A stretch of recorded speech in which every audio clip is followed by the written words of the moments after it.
hold on, let me set myself up. I'm not very good at improvisation. I don't want to overthink it.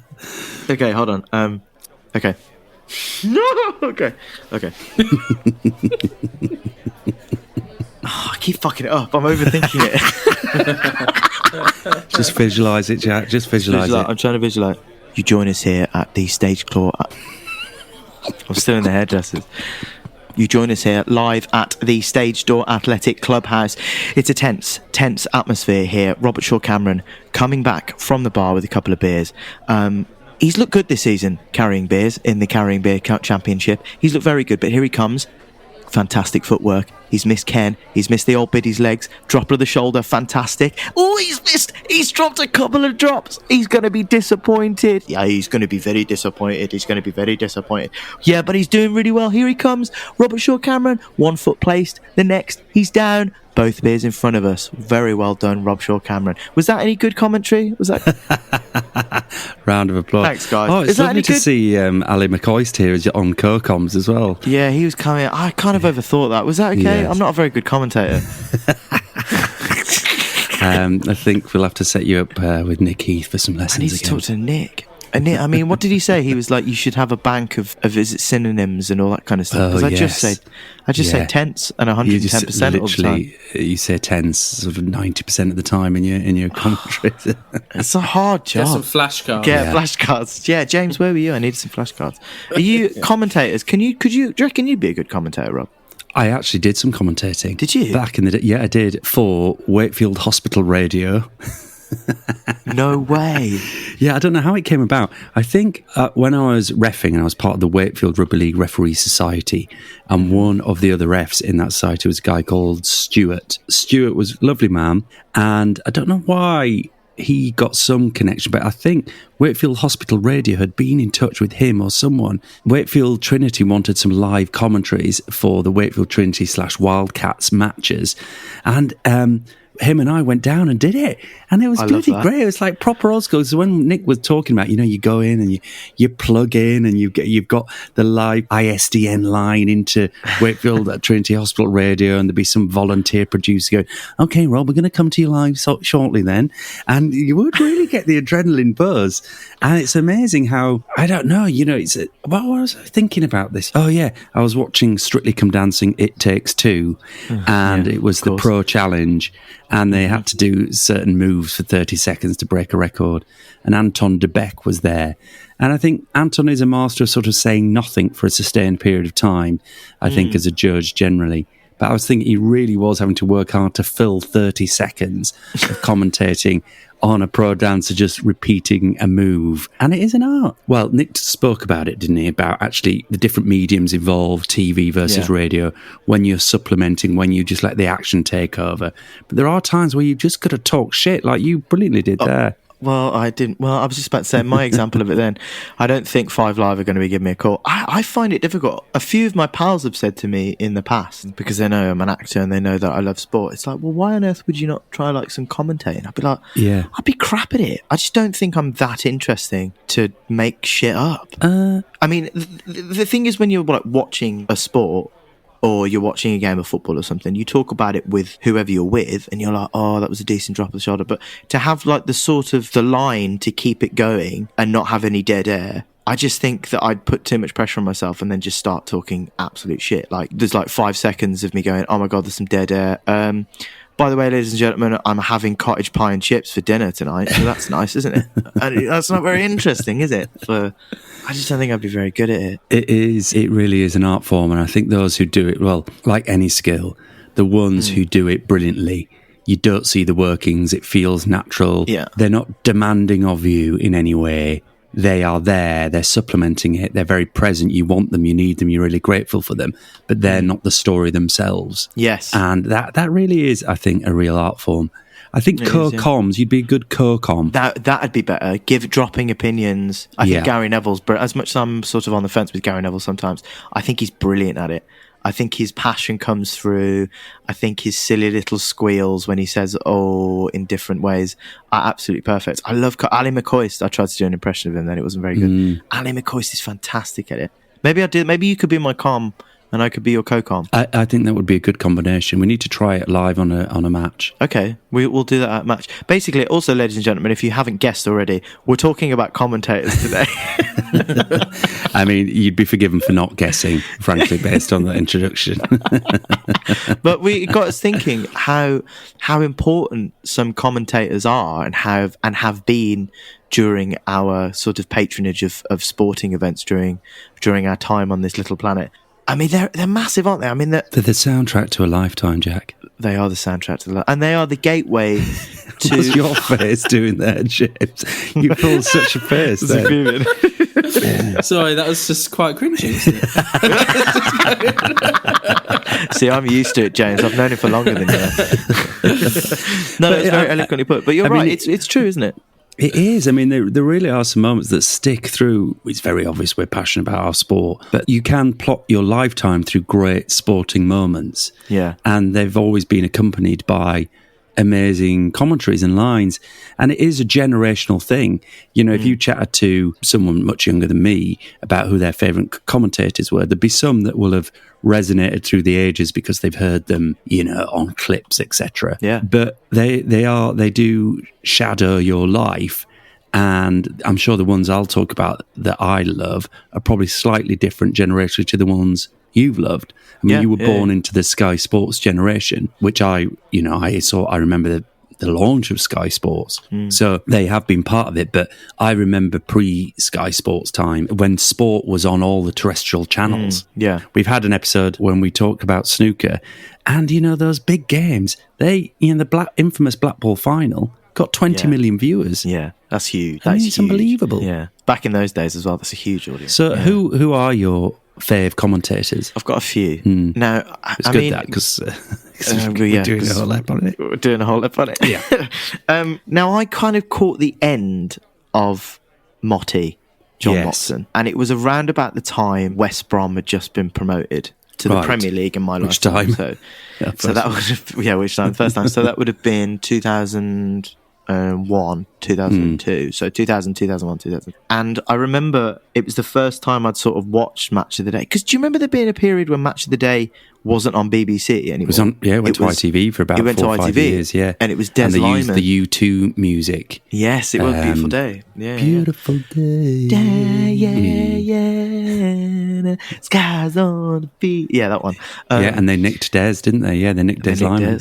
Yeah, you went with them. I remember watching Match of the Day for the first time, and I think the first game that was on for West Brom, it was West Brom versus Liverpool, and we lost 5-0 or 6-0, something like that. But I remember watching it on the highlights on the telly, and it was John Motson doing the commentary. And I just remember thinking, oh my God, like, we're in the Premier League. We've made the big time. We've made it to the Premier League. And obviously, you know, how old would I have been? 10, something a bit younger than that. Albion were obviously a bigger club back in the 80s and 70s, so we were always up there.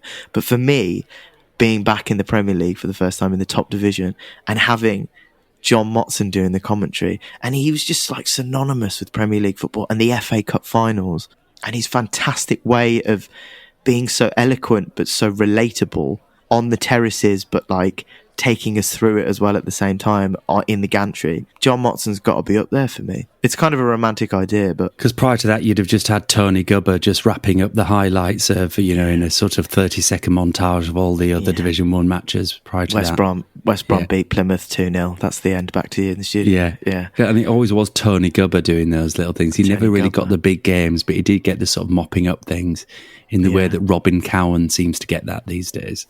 Yes, that's true, actually. But Motti for me has got to be up there, even though, you know, and when did he retire? I mean, it wouldn't have been too long ago that he retired. No, I mean, he died this year or last year, and only retired a few years prior to that. Yeah. Okay, so inevitably we're in football, so let's stick with football because, you know, that is obviously a big point of reference for a lot of people in commentators. So you've got Motti was a big part, and of course anyone would talk about Motti as a major voice because he was the lead commentator for the BBC, doing all the FA Cup finals, doing all the big England matches. And, you know, Motti undoubtedly was so unique as a voice.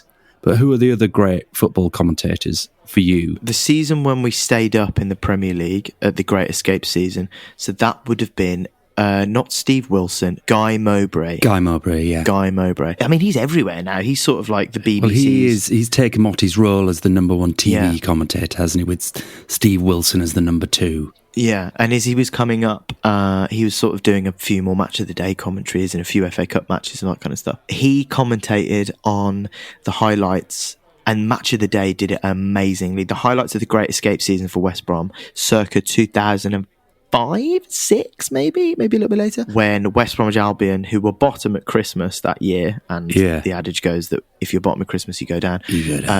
They stayed up on the last day of the season. Every single result went their way, and they beat Portsmouth 2-0. And it's still, I can hear it in my brain. The noise is echoing through. The news is filtering around the Hawthorns. Brian Robson's Baggies are staying in the Barclays Premier League. And honestly, I can remember that forever. So he is up there for me, Guy Mowbray. Yeah. His emotions, brilliant. His syntax, his vocabulary, absolutely brilliant. Loved Guy Mowbray. He's up there for me. Yeah. Maybe you're too young, but do you remember like Brian Moore on ITV? He was the ITV version of John Motson, who would be the soundtrack to a lot of the big England games, World Cup games. And when you look at old World Cup footage, then you'll hear Brian Moore commentating on a lot of them. Do you remember him, or was it a bit before your time? ITV's Clive Tilsley for me. Oh, really? Yeah. He's the only person I think of when I think of ITV commentary, so Brian Moore's probably a bit old for me. So let's talk Clive Tilsley as we're discussing it, because I not a fan. Amazing voice, but I think he's the master of stating the bleeding obvious. I really do, and it must be really hard not to do that. But I've heard him say a lot of things like, "It's great to be here. Here we are in the second half, 1-0 down, one goal will get this all square." And you're like, well, we know that, Clive. Like, 1-0 down. If the opposition were to score one goal, then that of course does make it all square. Yeah, 2 minutes left to seal the win here. Liverpool 4-0 up. Surely they get this over the line. You're like, well, yeah. Yeah, that's probably right. So what you're saying is Clive Tilsley is the Michael Owen of commentary in terms of his punditry. Oh, really? Do you feel like that? Do you feel like Michael Owen just states the bleeding obvious? Michael Owen's appalling. That's what he talks. They've just got to score more goals. Yes, Michael, of course they've got to score more goals. That's the whole point of the game. Yeah, I hate people like that. I don't think Clive Tilsley that bad. Listen out for it now. I mean, he's sort of been sidelined a bit these days, hasn't he? He's not longer around for the biggies. My one that I don't like, and I've actually worked with his sister in a play, no less, Jonathan Pearce. Yes, you see, now he is utterly unique because he became the lead commentator on Channel 5 when it got some sports for a little while, and they started showing live football. Like, I think it was probably in a similar era when ITV stole Match of the Day. It all got shook up a little bit around the rights, and Channel 5 managed to get some live games. And Jonathan Pearce tried to characterise himself as this sort of slightly quirky, extraordinary, different approach to it, which was quite divisive, I felt. But then now he's back in the BBC fold as he began. He's much more settled and just, he seems very connected. Do you think, I find him very, it's almost patronising, his delivery sometimes. It's like, Freddie Youngberg, 1-0. Yep. It's been coming. Arsenal take the lead. And I'm like, I see what is that you're it? saying. Well, Yeah. I think it's quite kind of like, he seems a bit sort of holier than thou sometimes. I don't know. That might be quite harsh. But yeah, he's not particularly eloquent as some of the others are. Now, there is one that goes a little bit too far the other way, in my opinion. Oh, yeah. And I would put Peter Drury in that, who has just taken over Martin Tyler full-time at Sky Sports. He, on the other hand, talks about football. I mean, there are some moments are brilliant, like when South Africa scored in the South African World Cup football. Yeah. Bafana, goal South Africa, goal for all of Africa. I'm like, that's a beautiful bit of commentary.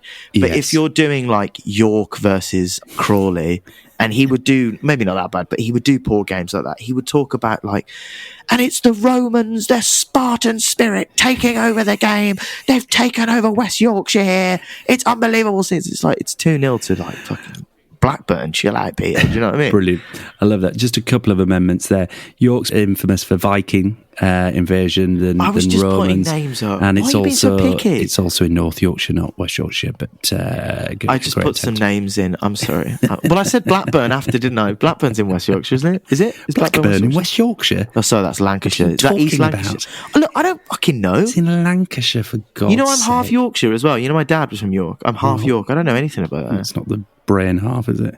No, it's not, definitely. Now, you mentioned, I thought you were a big Peter Drury fan. I thought you No, I've changed my mind. Oh, interesting. I've changed my mind. I think he's, I miss Martin Tyler. Well, James, Martin Tyler, cue sound. Could it happen? They're racing back to the restart. It's finished at Sunderland. Manchester United have done all they can. That Rooney goal was enough for the 3 points. Manchester City are still alive here. Balotelli, Aguero!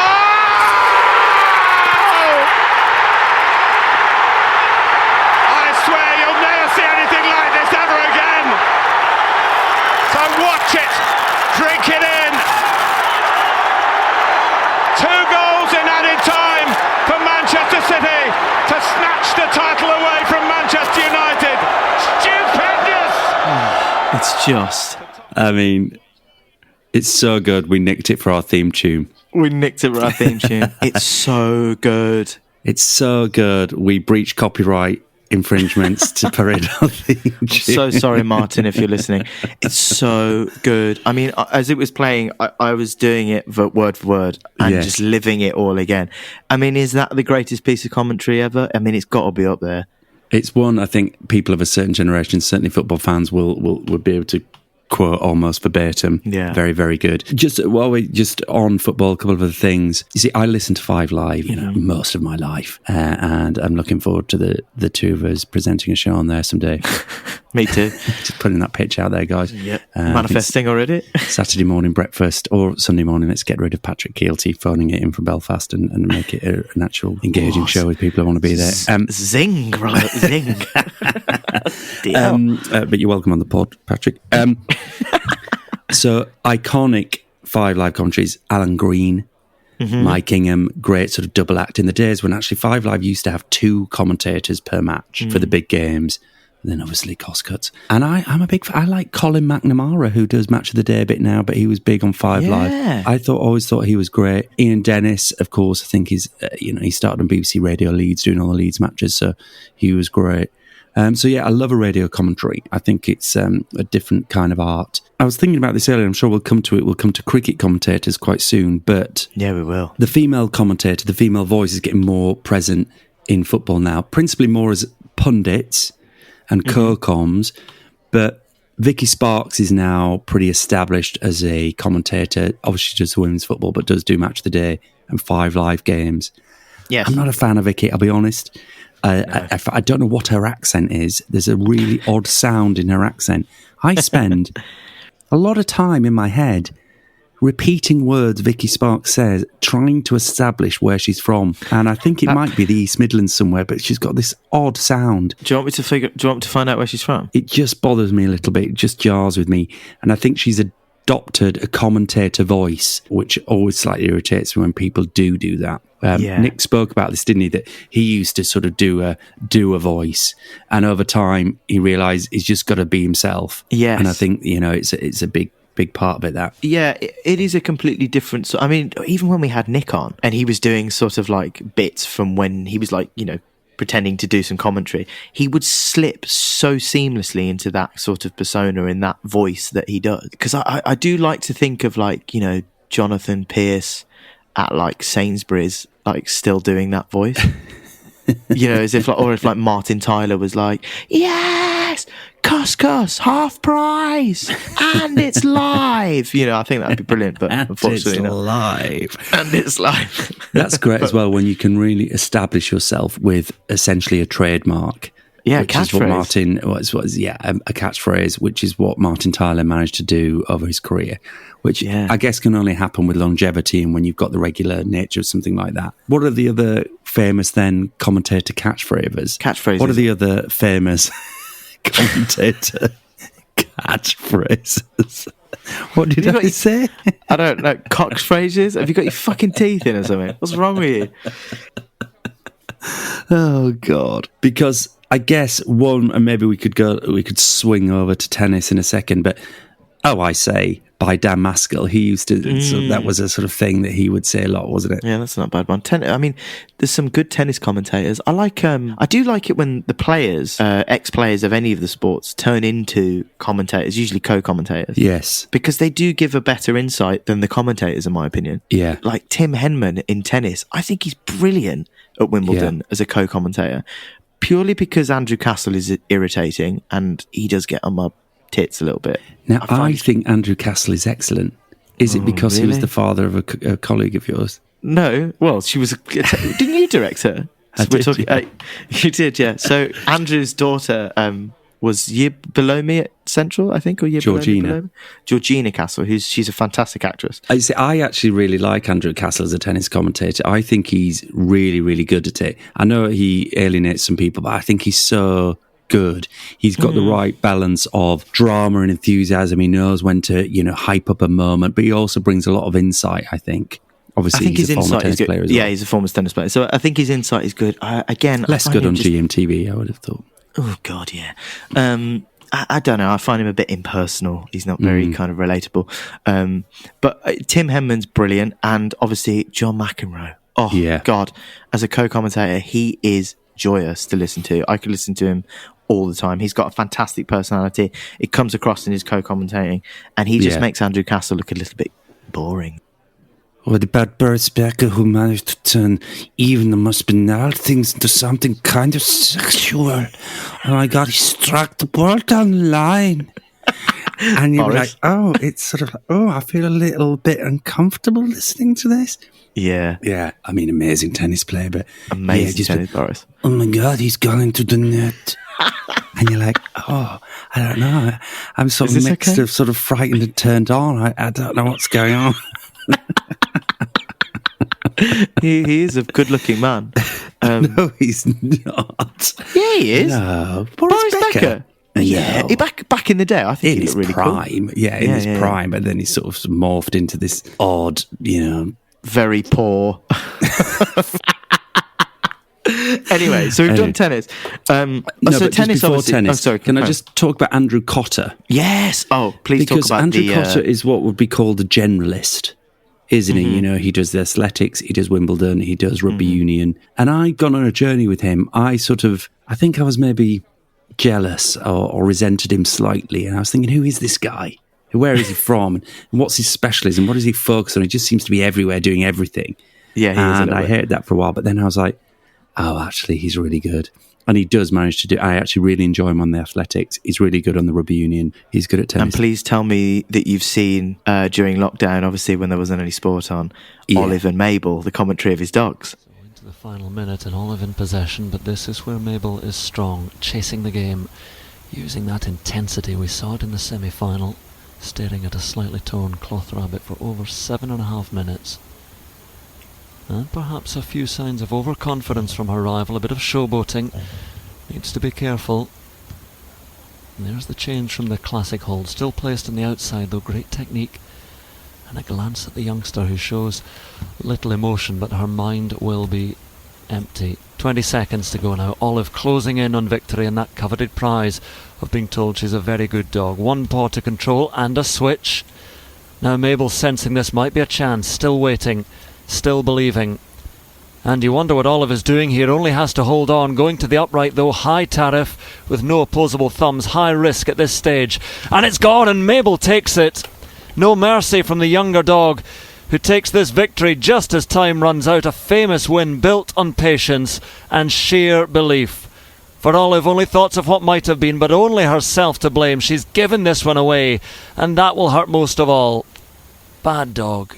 Yeah, that was great. The best. Oh, absolutely brilliant. And I know what you mean about him. He was sort of a little bit kind of dry and not very sort of emotional in terms of his commentary. Maybe that's why he did so many different sports and wasn't kind of assigned to one. But when I saw his commentary of Oliver Mabel, and if you haven't seen it or listened to it, anyone who's listening, I implore you to go and look. He basically commentates his two dogs in sporting ways. So like they'd be on a walk somewhere and then they're doing races or something, or it's first one to get dinner or something. Olive and Mabel, check it out on YouTube. It's absolutely brilliant. A lot of commentators did that through lockdown, didn't they? But his was absolutely the best version of that. Best one, yeah. And I think that did turn a corner. And he gets to do all the golf as well, doesn't he? I mean, he's really lucky. I mean, basically, he just gets all the good things. Well, yeah, talking about golf commentaries, I've written down here in my notes, there's two sports that I just adore their commentary, and it doesn't matter who's talking. It doesn't matter. Cricket and golf. Yes. They're the most relaxing, golf more so, they're just the most relaxing, serene, beautiful. They paint the picture fantastically. It's all very calm, especially in cricket, very British. I feel like very village crickety, even if it's like World Cup finals, there's something about it. Yeah. But I love both of them. And talking about golf, the great Peter Alliss. Yeah, I mean, he really was the doyen of that, wasn't he? He was just absolutely had a fantastic voice and fantastic tone, fantastic demeanour. His quips, his jokes, him with Ken on the course, commentating Ken on the course with Ken Brown. That was a great combo, wasn't it? Those two were commentating combos are often a really good thing when you find these duos that complement each other. And I think, as you say, cricket and golf, because of the length of the game, frankly, and the time they've got to be on air, it's got to transcend from the moment and the sporting activity into meandering conversations about other things, of which I think Alliss with anyone, but Alliss with Ken Brown was always a highlight, I think. I'm with you on that. I mean, let's flip to, Test match special cricket commentary, because that is iconic too. And I think, obviously, theme tune. Oh my God, we've got to do sporting theme tunes in another episode. Yeah, we do. Great partnerships in Test match special. Inevitably, one of the most iconic ever, James stand by, was Aggers with Brian Johnson, leg over. He knew exactly what was going to happen. He tried to step over the stumps and just flicked a bail with his right He more or less tried to do the splits over it, and unfortunately the inner part of his thigh must have just removed the bail. He just didn't quite get his leg over. Anyhow, he did very well indeed, batting 131 minutes and hit 3 fours. And then we had Lewis playing extremely well for his 47 not out. Aggers, do stop it. And he was joined by De Freitas, who was in for 40 minutes, a useful little partnership there. They put on 35 in 40 minutes, and then he was caught by Dujan Walsh. Lawrence, always entertaining, batting for 35. 35 minutes, hit a 4 over the wicketkeepers. Aggers, for goodness sake, stop it. Yes, Lawrence played extremely well. Oh, it's so good. He hit a 4 over the wicketkeeper's head, and he was out from It's always brilliant when you hear people you like laughing. It's such a lovely thing. It's so true. 2, and there were 54 extras, and England were all out for 419. I've stopped laughing now. Bless them. They're working so hard to not laugh. I know. Aggers, please do not. And there's something just about that sort of heightened RP English combo in cricket that, I mean, is thankfully, equalised a little bit, but, he was the master of that. Henry Blofeld, of course, was a big part of that on Test Match Special back in the day. But the combo I really enjoy on Test Match Special these days is Jonathan Agnew with Phil Tufnell. They've got a brilliant relationship, and they obviously really like each other. They find each other funny, and they are often the ones who are opening up the innings or coming together to close an innings, which I think is obviously a sign that the producers know that people love them and they land as well. Yeah, Tuffers is brilliant. Even at the some of the World Cup and the Ashes, he's brilliant. I think the first ball of, I can't remember which session it was, or if it was the World Cup or the Ashes, Joe Root first ball, he needed to stay in for at least 20 minutes, half an hour, get something on the board, and tried to do a ramp shot on his first, because Joe Root loves doing ramp shots, tried to do a ramp shot on the first ball, and Phil Tuffers absolutely is he's like, what on earth's he doing? Oh my, well, I haven't finished my coffee yet. What's he doing that for? It's absolutely brilliant. They're so personable. It's brilliant. He's grown to that role so brilliantly. But we can't talk about cricket commentary without talking about the great Richie Benaud. Are you too young for that? Maybe a bit too young. But I mean, all my childhood, all the big games, he was on all the BBC commentaries. Then when it went to Channel 4, he went with that as well. But just the most extraordinary voice. And of course, he used to get gone for two. And the little two. He was so good. And I think Geoffrey Boycott and lots of people, I always feel is a good combo, mainly because you feel like it's who is best at tolerating Jeff Boycott, who is happy to be in the box with him for 20 minutes, and who has decided that they'll just take him on and either give him the space but then try and take the piss out of him. Agnew with Boycott was always great. I think Michael Vaughan obviously got stuck with him quite a lot as Yorkshireman. He doesn't have much patience, I don't think. It's so great. Yeah, and Benno and Boycott together was always a good thing as well, because Benno, wouldn't take a step back with Boycott either, and he just found a nice, subtle way to just placate or undermine in really fun ways. I mean, for me, cricket, growing up watching cricket, it was David Lloyd. Yeah. Bumble on Sky. Bumble on Sky. His voice was just synonymous for Test match cricket for me growing up, and he had such a beautiful, fantastic Yorkshire lilt that it just screams cricket for me. Yeah, sitting at the boundary with David Lloyd and we're watching and bloody hell, what's he doing that for? Absolutely crazy. All that absolutely really personable, really over the top. Oh, he's got him. He's gone out for a duck. No bloody chance that'll happen on my watch or anything like that. It's absolutely it's brilliant. Funny when you think about that, when you're doing that rather poor impression of him, that you think that most cricket... Whoa. I'm half Yorkshire. You can't say that. Again, he's a Lancastrian. Is he? Jesus Christ. I don't know. David Lloyd, he's got that really rolly kind of Chorley accent, hasn't he? No, yes, he has. Has he? Yes, of course he has. He's from where's he from? Preston, Chorley, somewhere around there. Bolton, Burnley, Manchester, Greater Manchester. He's from Accrington, so yeah. Accrington, yes. But fair enough. Yeah, it's interesting that cricket commentary seems to be either posh public school boys or roughy northerners, isn't it? And the combination seems to have sustained through time. But again, Alison Mitchell blazed a trail as a female voice in cricket and came through 5 Live, updating onto Test Match Special, and I think does a great job.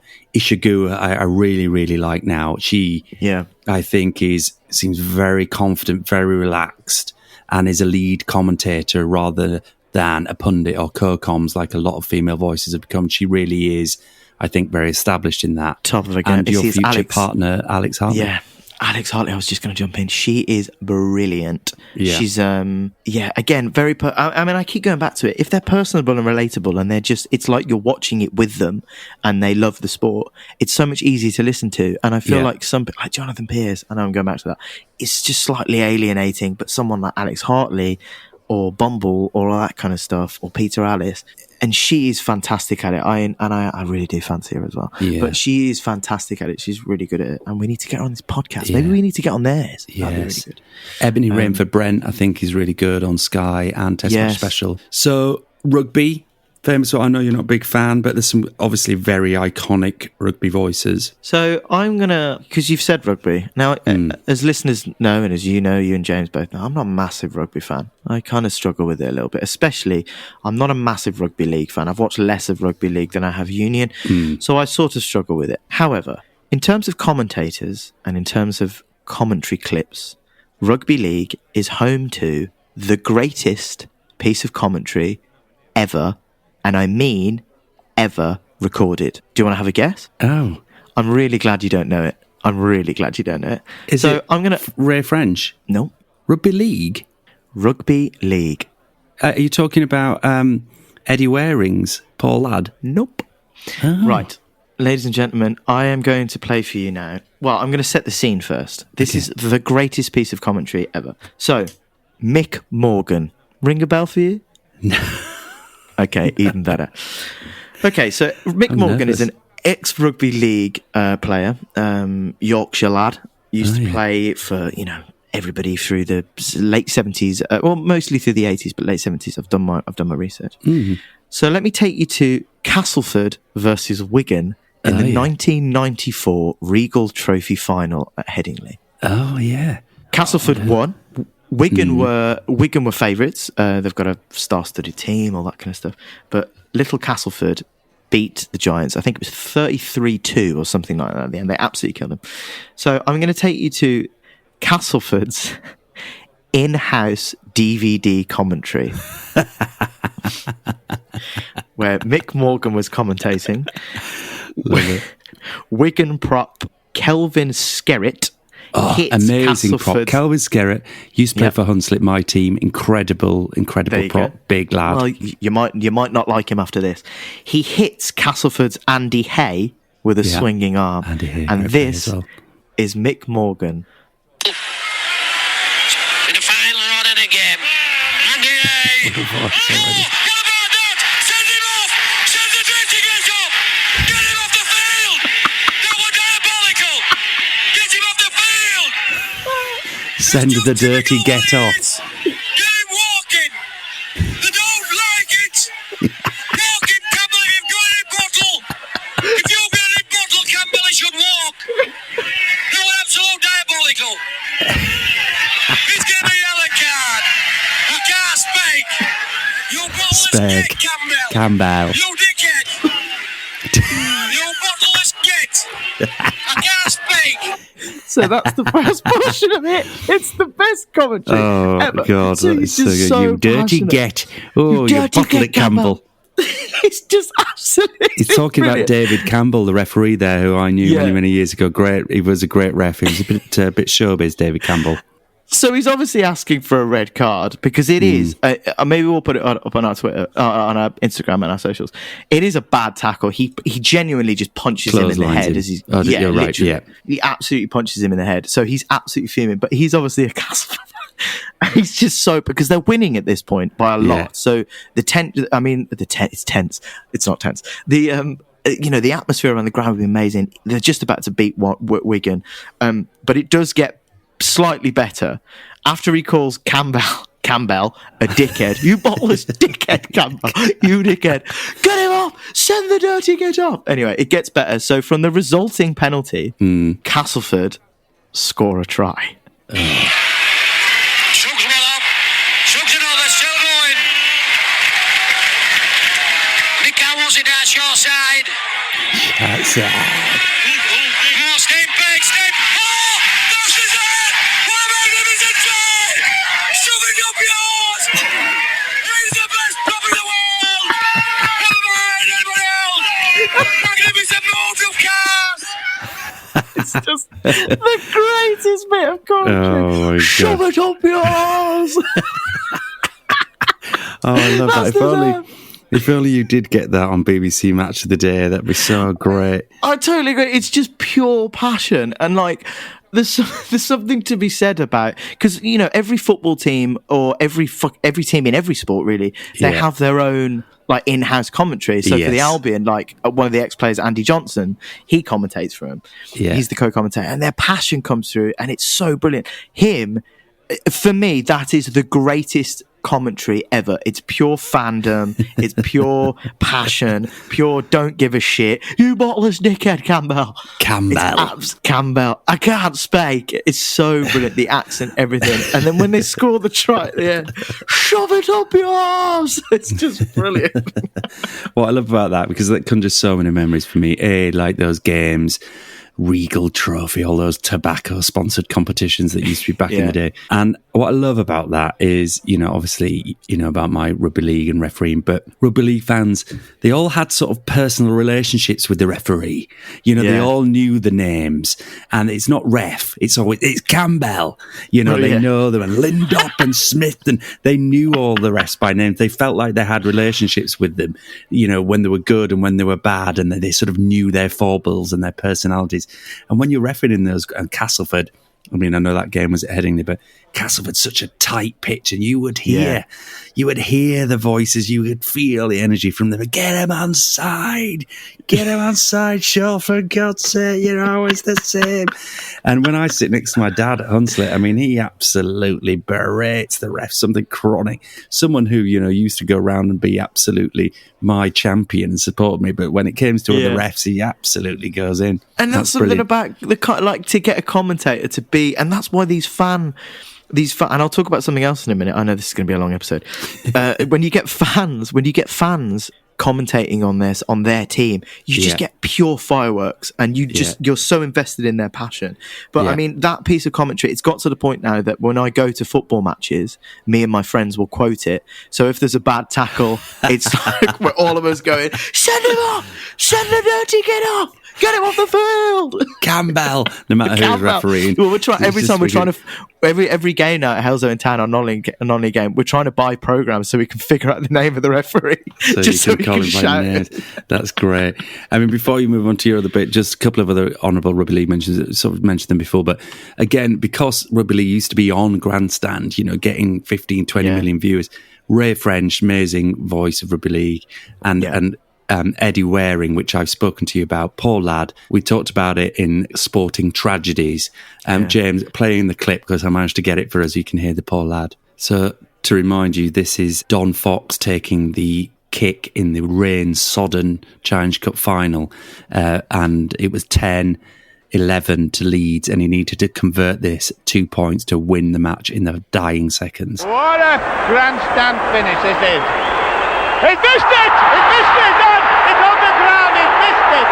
Well, and there goes the whistle for time! What a dramatic... Everybody's got the head in their hand, and he's sure in tears. He's in tears. He's a poor lad.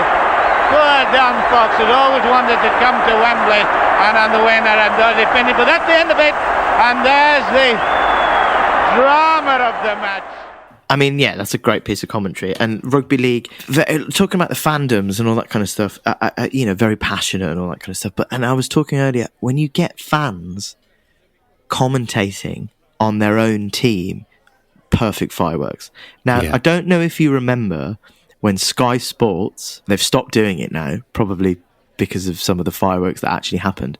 They used to get, on derby days, a fan from each team, and they would do fan commentary, and you could press the red button, and you could, instead of listening to... Like a player cam option, you could just listen to different commentary. And it would be a fan from each team doing a commentary for each team.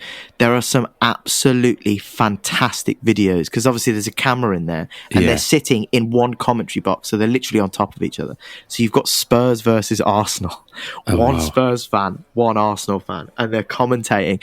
And I think it was the 4-4 draw when was it Bentley scored in the last minute? It was a few years ago now. Yeah, David Bentley scored in the last minute. Sexy David Bennett, Poundland, David Beckham. He used to think he was David Beckham. He wanted to be David Beckham so badly. So bad. Never good enough. But he scored, and it was a decent goal, I think I remember. And this Spurs fan rips all of his clothes off, and essentially he's just like punching this Arsenal fan like in his shoulder, just going mental at him. They were absolutely... I'll try and find you some clips for them. I wish they still did it. They did it for Peter Enkelman letting that own goal for Villa against Blues. So it was a throw-in, and the defenders Villa players thrown the ball back to Peter Enkelman in goal. It's gone under his foot and rolled in. The commentary on that, the Blues fan, is absolute. I mean, it's perfect television. I'll try and find it for you. It's brilliant. But when you get fans doing it, it makes it even more relatable, more personal. You're so passionate by them, you can't help but go along with it, because we've all been those fans in stands going absolutely crazy. Yeah. So a couple of other honourable mentions, other sports. Horse racing. Okay, yeah. I mean, like the voice of the Grand Nationals over the years in the big races was Peter O'Sullivan, was the iconic horse racing commentator. Again, you're probably too young for him. John Hunt on Five Live I love listening to whenever you're in a big day of sport, but then there's some crucial horse races, and so you just cut to John Hunt at Doncaster to give us the King William IV Stakes, and he will just really just manage to pitch it right at the tempo and make every race sound just fantastically dramatic. I thought he remains, I think, one of the best commentators out there. Horse racing is, any sort of racing, actually, to be fair, is fantastic for commentators because they get so wound up towards the end, because obviously it happens in the last 100 metres. Yeah, and there's a natural crescendo to it all. So you build it and you can't help but get involved in it. Yeah, horse racing is good. Boxing, Harry Carpenter and Frank Bruno is a great double act. Oh, I don't know anything about boxing. And then you've got Mike Costello on Five Live, really good commentator. And then, of course, as ever, honourable mention for skiing. Oh, go on. Used to love Ski Sunday commentaries.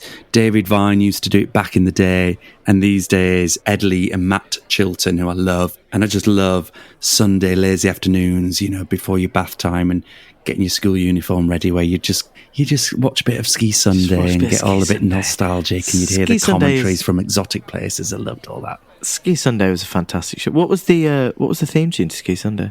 Yeah,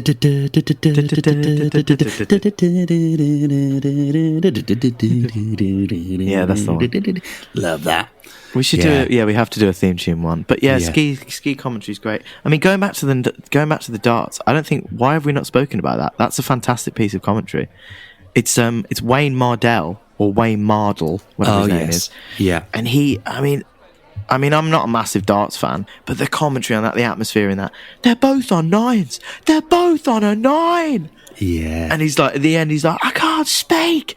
It's absolutely great. brilliant. And Sid Waddell was a great darts commentator as well. Yeah. Yeah, some great darts moments over the years. And then, watching Bullseye, that was always fun as well. Bullseye enjoyed was all that. Yeah. In one. Yeah, Bullseye was good. With Jim Bowen. Yeah. Have you had a nice day? You had a great day. Thanks, Jim. Here's your BFH, your bus fare home. Be nice to see you. Get home safe. But why was it always a speedboat? Let's have a look. You could have won a speedboat. Yeah, a speedboat. And it's like they're from fucking Stourport in the Midlands. Why do they need a speedboat? Yeah, just brilliant. Oh, well, that's any other honourable mentions? No, not on the top of my head. Me at the start of this podcast? Yeah, oh yeah, very good. That was really good, wasn't it? Yeah. Well, as we come to the close of this fantastic episode here in the Stage Door Athletic Club, the atmosphere is dying down. It does feel like the morning after the Lord Mayor's show. Jack picks up his jacket, dons a beautiful winter coat, nice fur-lined hood, waves to the crowd, thanks them for all the support over the years. This really could be the last time we see him in here. James forlornly exits. Oh, if only he'd have managed to finish that pint. If only he'd have managed to buy a round. But for always, forever, the Nearly Man as he trudges off down the tunnel. It's been a really memorable occasion, and we look forward to seeing you next time here, live on Stage Door Athletic. That was really good, Rob. Yeah, you should be a commentator. Yeah, you see. That was great. In the goal. Now then, is Hutke, the referee looks at his watch. Any second now, it will all be over. 30 seconds by. Watson, the Germans are going down and they can hardly get up. It's all over, I think. No, it's... And here comes Hurst. He's got... Some people are on the pitch. They think it's all over. It is now.